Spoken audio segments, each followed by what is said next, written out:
Hello दोस्तों, तो स्वागत है आपका हमारे इस प्यारे से लेक्चर में। मैं हूं अफसाना और आप तो देख ही रहे हैं जो भी चैनल है।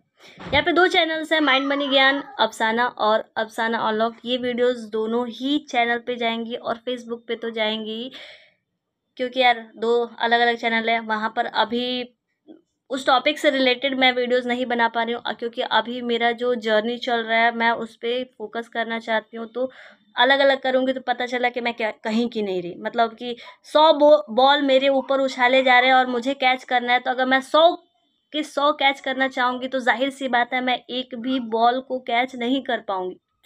ठीक है।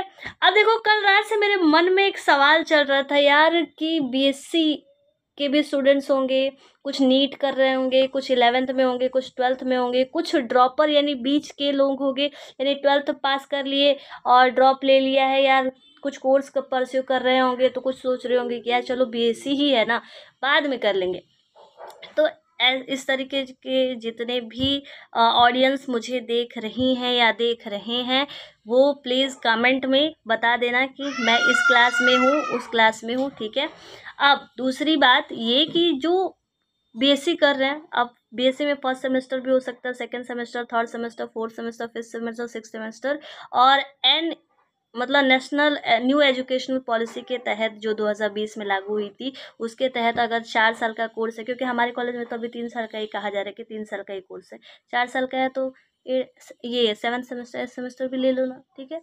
वो लोग जैसे कि मैक्सिमम बच्चों का क्या होता है कि जो बीएससी कर रहे हैं, बीएससी बायो से है, वो लोग सोचते हैं कि यार बीएससी तो कर ही रहा हूँ, आगे का स्कोप इसका तो पता नहीं है मुझे उतना, तो मैं क्या करता हूँ, नीट, मतलब मैं क्या करता हूँ या करती हूँ, नीट का एग्ज़ाम देती। ठीक।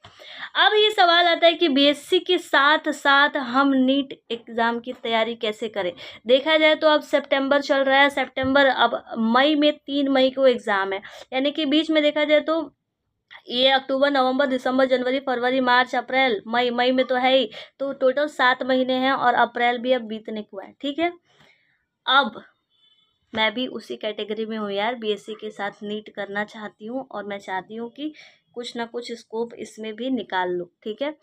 तो अब इसमें क्या करना है, करना ये है कि बीएससी के साथ हमें नीट करना है तो कहीं ना कहीं तो टाइम निकालना पड़ेगा बीएससी के लिए भी और नीट के लिए भी। फिलहाल देखा जाए तो बीएससी में सितंबर में हमारा एग्ज़ाम होने वाला है, फर्स्ट सेमेस्टर, मतलब मिड टर्म एग्ज़ाम उसको कहते हैं। ठीक है ना, नहीं जानते हो तो जान लो, जो बीएससी के होंगे या कॉलेज में होंगे उनको तो पता ही होगा। तो मिड टर्म एग्ज़ाम होने वाला है, सर ने एकदम भौकाल मचा के रख दिया है कि जो भी डेली डेली नहीं आएगा उसका नंबर हम काटेंगे। ठीक है। तो इसलिए यार मैं तो डेली ही जाती हूँ, मुझे कोई अटेंडेंस का उतना नहीं है। मैं आगे भी यही दुआ करूँगी कि मैं डेली डेली जाऊँ, क्योंकि मैं किसी और पे निर्भर नहीं रह सकती कि नोट्स मुझे कोई दे दे।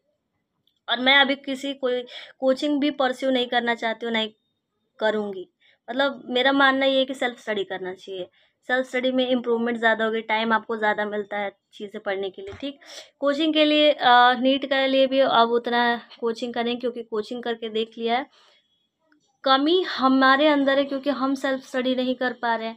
सिर्फ ऑनलाइन क्लासेस, लोग दिन भर क्लासेस देखते रहो, चीज़ें वहीं पे फिक्स हो जा रही हैं और सेल्फ स्टडी करने का ऐसा टाइम नहीं मिल रहा है। तो हर दिन मतलब कि कोशिश किया जाएगा कि 2 टॉपिक, अब वो फिजिक्स के भी टॉपिक हो सकते हैं, केमिस्ट्री का भी हो सकता है, बॉटनी का भी हो सकता है, जूलॉजी का भी हो सकता है, 2 टॉपिक हर दिन रिवाइज करेंगे। ठीक है। अब देखो, जो बीएससी का जो पैटर्न है ना, अभी तक 1 महीने मुझे हो चुके हैं बीएससी को परस्यू करते हुए, तो मुझे ये चीज़ आइडिया लग गया है कि यार बीएससी कहीं ना कहीं हमारे नीट से रिलेटेड है, क्योंकि इसमें मैक्सिमम जो टॉपिक्स है ना वो कहीं ना कहीं हम 11th-12th में पढ़ चुके हैं। बस उसी को एक डिस्क्राइब फॉर्म में, मतलब कि एक तरह से हिंदी में बोले तो कि विस्तारित रूप में उन्हीं चीज़ों को पढ़ा जा रहा है। तो कहीं ना कहीं ये हमारी हेल्प ज़रूर करेगा, लेकिन याद तो होना चाहिए ना। सेमेस्टर में सिर्फ याद करके, ओरली दिमाग में रख के तो चीज़ें याद नहीं होती। मेरा मानना ये है कि याद कर लिया ओरली तो अब लिख लिख के याद करना है, तो हम भी क्या करेंगे, लिख लिख के याद करेंगे। दोनों फ़ायदे होंगे, एक तो हमें बीएससी का भी तैयार होगा और साथ ही साथ नीट का एग्ज़ाम का भी तैयारी होता रहेगा। और इसमें मैं आपको ये पॉइंट्स बताती रहूँगी किस तरीके से बीएससी को नीट से कनेक्ट करना है और नीट को बीएससी से कनेक्ट करना है, क्योंकि दोनों एक दूसरे से इंटरकनेक्टेड है। ठीक, तो यही बात यार मुझे कहनी थी, और कल रात से यार मुझे नींद नहीं आ रही थी कि मुझे ये टॉपिक कहना था, मुझे ये बात कहनी है। चलो देखते हैं कितने लोग सुनते हैं, नहीं सुनते हैं कोई फ़र्क नहीं पड़ता, लेकिन मैं अपने लिए कर रही हूँ। Yes, I am selfish.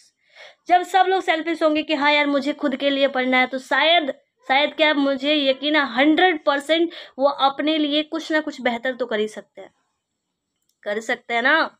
जब क्योंकि खुद पे, क्योंकि आप हमें हमेशा तो अपने पेरेंट्स पे डिपेंड नहीं रह सकते ना, कुछ ना कुछ खुद के लिए भी करना होगा, कहीं ना कहीं से अरेंज करना होगा कि यार हाँ यार मुझे ये चीज़ है, ये चीज़ अगर मैं अचीव कर लेती हूँ तो हाँ मैं अब इनकम के सोर्सेज भी जनरेट कर सकती हूँ। तो ऐसा कुछ कर सकते हो आप लोग, तो प्लीज़ सपोर्ट करो और करते रहो। और मैं तो ये सजेस्ट करूँगी कि आप जितना हो सके ना रिवीजन करना मेरे साथ, ठीक है।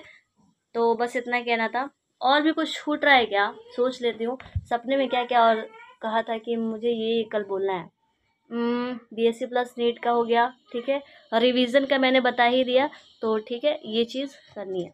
ओके, मिलते हैं नेक्स्ट वीडियो में, बाय बाय।